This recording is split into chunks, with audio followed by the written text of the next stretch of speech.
Hola queridos amigos, muy buenos días para cada uno de ustedes. Gracias por estar sintonizando nuestro canalcito Enseñanza Bíblica. Estamos con mucho gusto recibiéndolos, como cada día tratamos de hacer un videito para ustedes.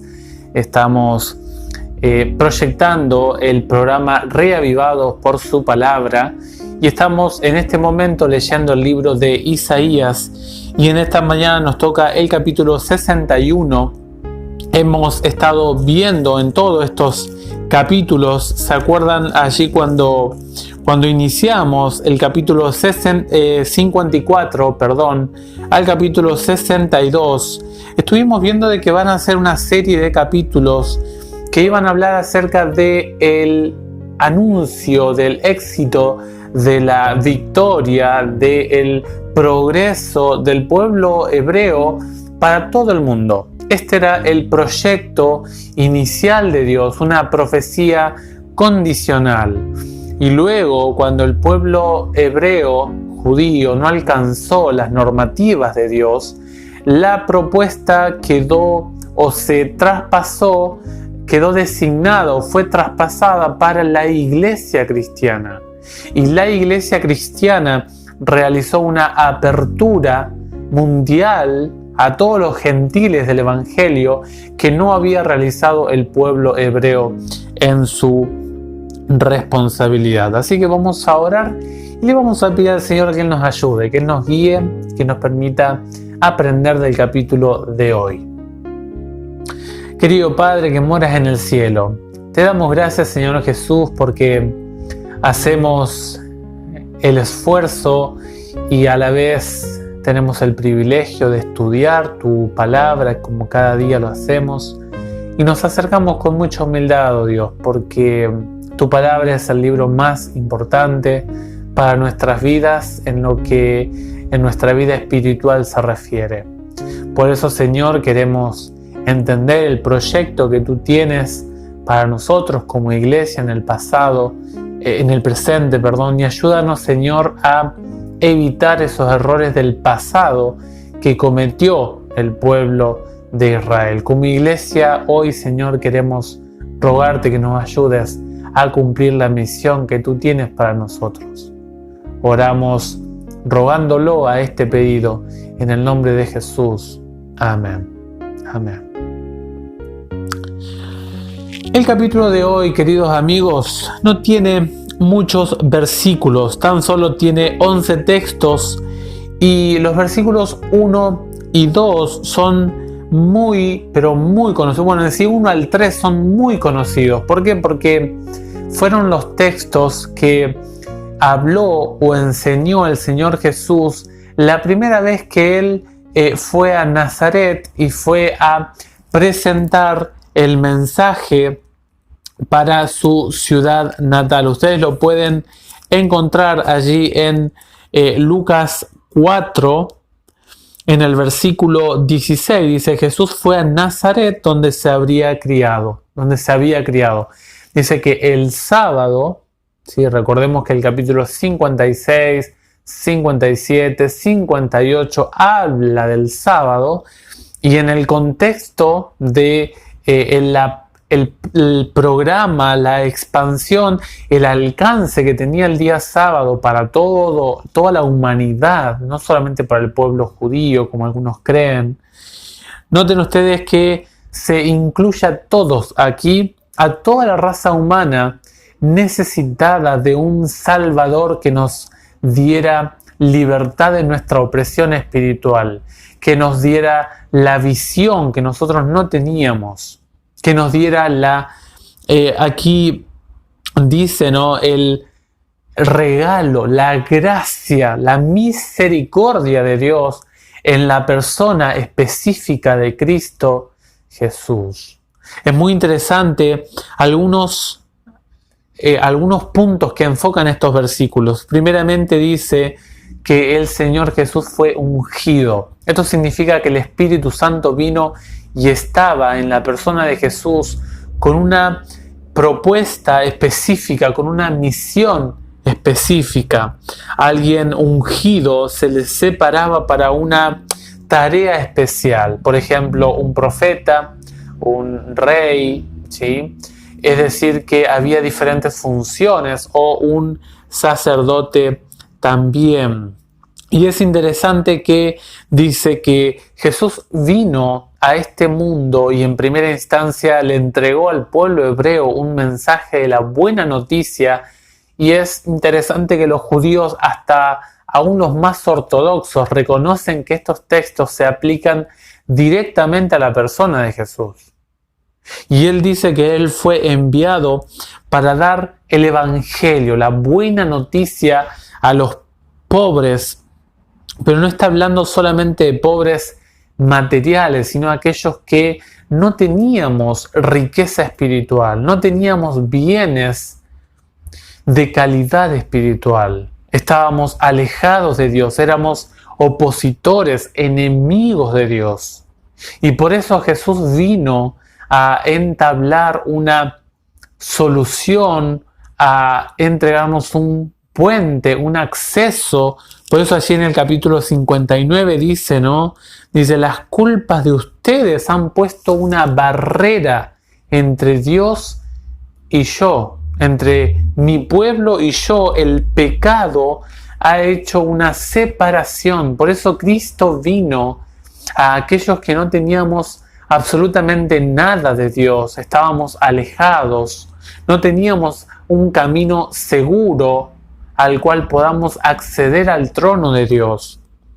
Dice, a vendar los corazones heridos. El ministerio de Cristo desarrolló un aspecto médico. Allí lo pueden leer en Mateo 5. Ustedes van a poder ver allí que Jesús desarrolló un ministerio de sanidad muy fuerte cuando Él vino acá. Y Él miraba a la gente enferma y se condolía de ellas. Y luego dice, a cambiar su ceniza por corona, su ropa de luto por el óleo de la alegría, el aceite del gozo. El Señor cambió, dice el salmista, mi llanto, mi luto en alegría. Cambiaste mi situación de tristeza por una situación de gozo. Dice, ellos serán llamados encina de justicia, plantación del Señor. Este aspecto de justicia continúa con lo que veíamos ayer en el capítulo 60, el versículo 21. Dice, en tu pueblo todos serán justos y poseerán la tierra para siempre. Noten ustedes que el elemento de justicia se encuentra tanto en el capítulo 60 como en el 61. Y muchas veces se compara en la Biblia, por ejemplo, Jeremías 17, Isaías 5, Salmo 1. Se lo compara a las personas con árboles. Las encinas eran unos árboles altos, muy fuertes, vigorosos. Se lo compara con este tipo de plantación. Y no eran plantas para sí mismas, sino para la gloria del Señor. O sea que se cumple lo que dice Isaías 60, 1 y 2. Dice, resplandece porque llega tu luz y la gloria del Señor brilla sobre ti. Noten que está hablando de los mismos aspectos del texto 61. O el capítulo 61 y el 60. Dice, ellos reconstruirán las ruinas antiguas, restaurarán los escombros del pasado, renovarán las ciudades en ruinas, los escombros de muchas generaciones. Generaciones que el pueblo hebreo desde Israel ya venía decayendo espiritualmente, las bases, los soportes de lo espiritual, y habían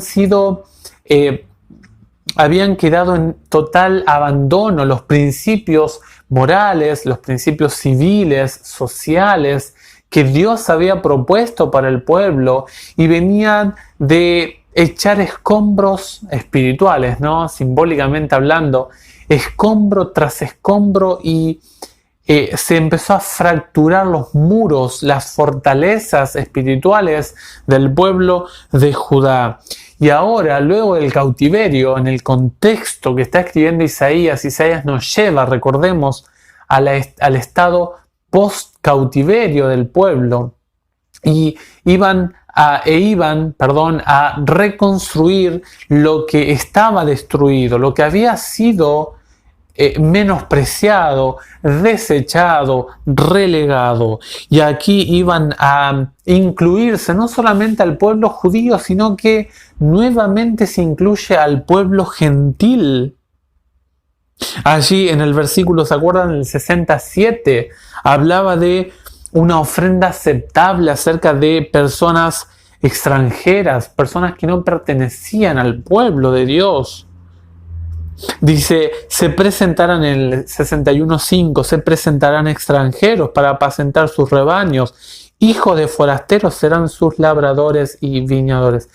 Gentiles convertidos vendrían a apoyar al pueblo de Dios. Pero específicamente reciben dos títulos los integrantes del pueblo de Dios, y es muy interesante porque dice que se les dirá en el versículo 6, sacerdotes del Señor, ministros de nuestro Dios. ¿Qué significa esto?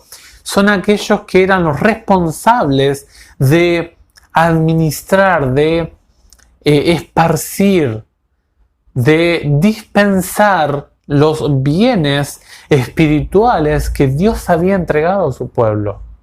Sacerdotes del Señor, ministro de nuestro Dios. Esta era la propuesta de Dios, y no solamente para el sacerdote o para el levita, sino para todo el pueblo, según Éxodo 19:6. Dice en el versículo 7 que la vergüenza ya había pasado, que habían tenido doblemente una demostración ignominiosa, vergonzosa de su condición. Habían sentido vergüenza, insultos, y ahora Dios atendería su condición del presente. Dice el por qué. Esto es uno de los textos, me parece a mí, clave del capítulo 61, el versículo 8. Porque yo, el Señor, amo el derecho y odio lo que se arrebate injustamente. Les retribuiré con fidelidad. Este aspecto de retribución habla acerca de entregar u obsequiar un galardón. El premio, el obsequio, el salario, según lo que cada uno haya hecho en este mundo para bien o para mal.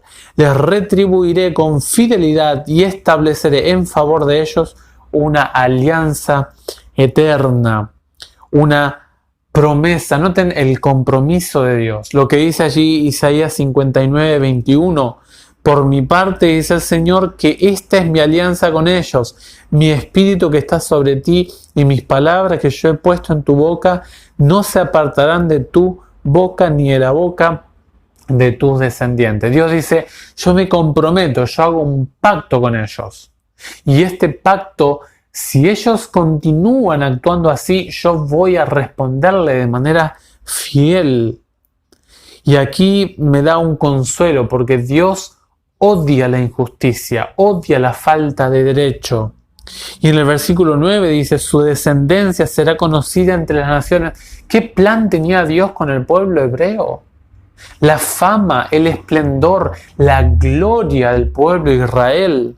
Dice, sus vástagos en medio de los pueblos. Todos los que te vean reconocerán que son la estima bendecida por el Señor. Allí en Deuteronomio 4, ¿se acuerdan? Dice, ¿qué pueblo es este? Allí en las bendiciones y en las maldiciones, Deuteronomio 28 dice, ¿qué pueblo es este que tiene a su Dios tan cerca suyo? ¡Qué privilegio! Las naciones querrían ser parte del pueblo de hebreo, del pueblo de Israel. Querían ser parte, representantes incluidos en el pueblo de Dios. Y luego hay un canto de alegría. La situación de tristeza se dejaría a un lado y se diría, yo desbordo alegría en el Señor.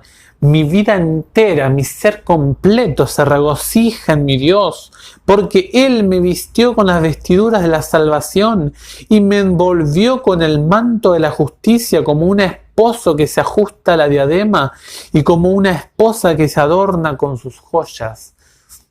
Dios ahora se hace cargo de mi situación. Todos estábamos perdidos, todos en condición de ceguera, todos éramos pobres, todos alejados de Dios. Pero ahora este puede ser nuestro canto. El Señor tomó mi situación. Él me sacó de la situación espiritual triste que yo tenía y Él me entregó salvación, me rescató. Jesús pagó el precio de mi unidad, de mi restauración, de mi comunión con Dios. Y dice, me envolvió con el manto de la justicia. La justicia nuestra, va a decir allí Isaías 64, es como trapo de inmundicia. No teníamos nada que ofrecerle a la exigencia moral de Dios. Porque luego dice, así como la tierra da sus brotes y un jardín hace germinar lo sembrado, así el Señor hará germinar la justicia y la alabanza ante todas las naciones. Queridos amigos, algunas lecciones del capítulo de hoy. Primeramente, sin el Señor Jesús no tenemos solución para nuestra situación espiritual. ¿Cuánto agradezco yo a Dios que mandó a Jesús? ¿Cuánto agradezco a Dios que llegó Cristo aquí en la tierra? ¿Qué sería de mí si no llegara Jesús a restaurar esa relación dañada, rota? Hay un llamado en el versículo 4 a reconstruir aquello que yo tiré por la borda, aquello que nuestros primeros padres dañaron, a reconstruir, a hacer, como dice el capítulo 58, el Señor te guiará incesantemente, dice, te saciará en los ardores del desierto, y llenará tus huesos de vigor. Tú serás como un jardín bien regado, como una vertiente de agua, cuyas aguas nunca se agotan. Reconstruirás las ruinas antiguas, restaurarás los cimientos seculares y te llamarán reparador de brechas, restaurador de moradas en ruinas.